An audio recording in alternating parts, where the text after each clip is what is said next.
He also has, the good thing is that he has a master's from the University of Houston, Harvard professor. So this is certainly your claim to fame, right? It is. There you go, John. Thank you very much to the organizers for inviting us, and thanks to everybody who is attending for your presence. Before I launch into my short presentation, I'll tell you a few words about my company, Noble Energy. We're not a household name like maybe some companies like Exxon and Agit, Total, but it's a good-sized company. It's got a market capitalization of about $15 billion, which makes us able to undertake pretty much any project that any size company can undertake.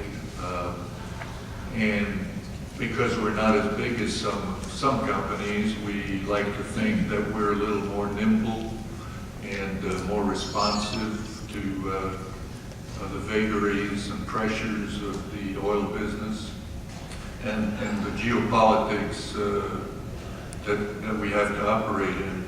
We operate in a number of countries. Of course, the company started in the United States in 1932, working onshore. It expanded gradually and became an international company. We operate in pretty much around the world. We've got an oil production project in China. We've got some assets in the North Sea, which we're selling off some of them that are non-core. You'll see that probably in the press, but we've been there for a long time. We're in Central America, in Nicaragua. We have a big core project in West Africa, in Equatorial Guinea and Cameroons. We have offshore oil production and gas to gas liquids and LNG as well. Of course, in the United States, we're in the deep Gulf of Mexico, and also we're big onshore in some shale projects in both the Rocky Mountains and the East Coast in Pennsylvania and West Virginia.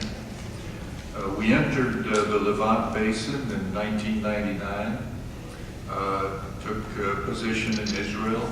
It was a basin that, as Michael said in his opening, and Solon repeated that, it's a basin that was neglected. And part of that is because some of the juicy parts, the best parts of the oil and gas prospectivity of the basin lie in water depths that were not accessible by technology until very few years ago.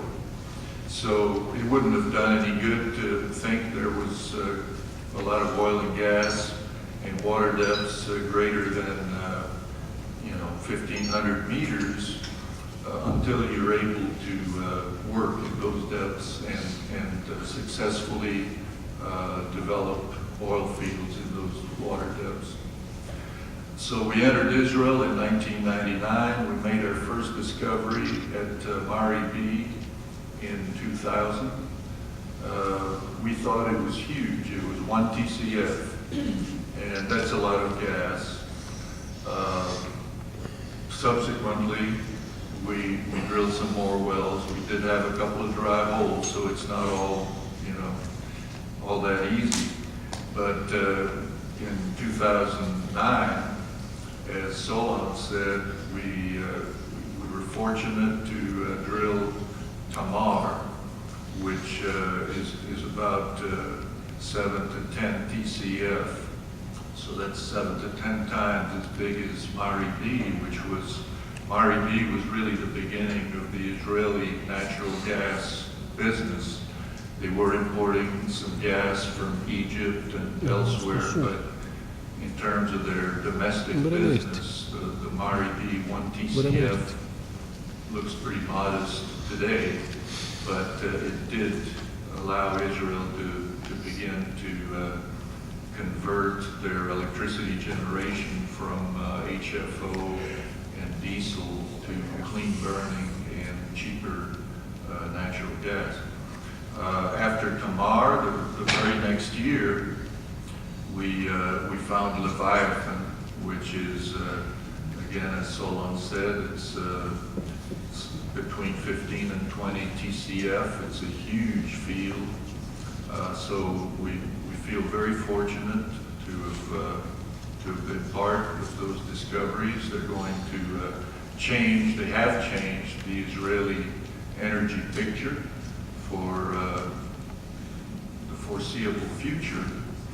And then more pertinent to what we're talking about today, looking at the Levant Basin, our geologists recognize the prospectivity extending into Cyprus waters, and we bid in the first round, and again, we're fortunate enough to win a block in spite of the very tough negotiating of Mr. Cassinas here.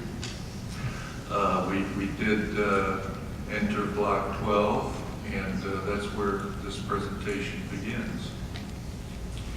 Noble Energy negotiated a production sharing contract in block 12 in 2008, October of 2008. We conducted a 3D survey, extensive 3D survey over parts of the block that we had already recognized as being prospective based on previously available, previous work that was available in the bid round.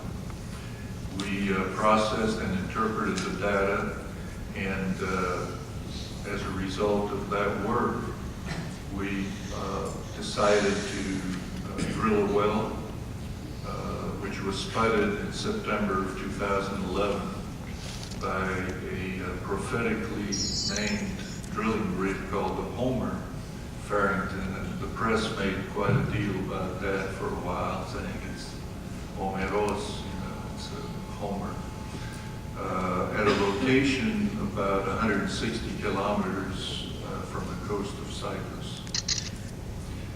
This map shows block 12. It's not totally accurate because, as Mr. Cassinas said, we have, since this map was drafted, we have relinquished portions of block 12, the little triangle to the east and the triangle at the southern extremity of the block.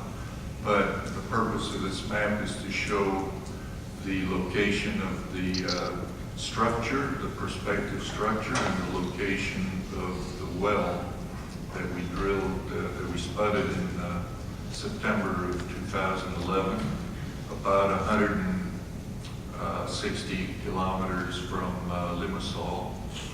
And very close, you can see the proximity to Leviathan in Israeli easy waters, and also proximity to Tamar, and then a little further inshore to Israel to Dalit.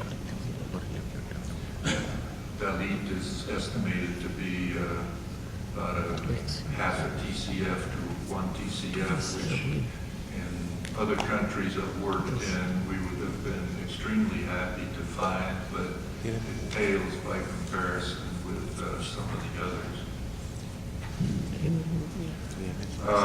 In our press release of December 2011, we announced that the 12A1 exploration well, which spiritually should be called the Solon Cassinas well, and I keep getting reminded about it, rightfully so, was announced as a significant natural gas discovery. In fact, in my estimation, it's a world-class discovery. The well was drilled to a total drilling depth of about 5,861 meters. The water depth at the location was significant, 1,689 meters. Again, these water depths would have made this prospect inaccessible 5 to 10 years ago, no question about it. Brazil, Petrobras has pioneered, which has been one of the companies certainly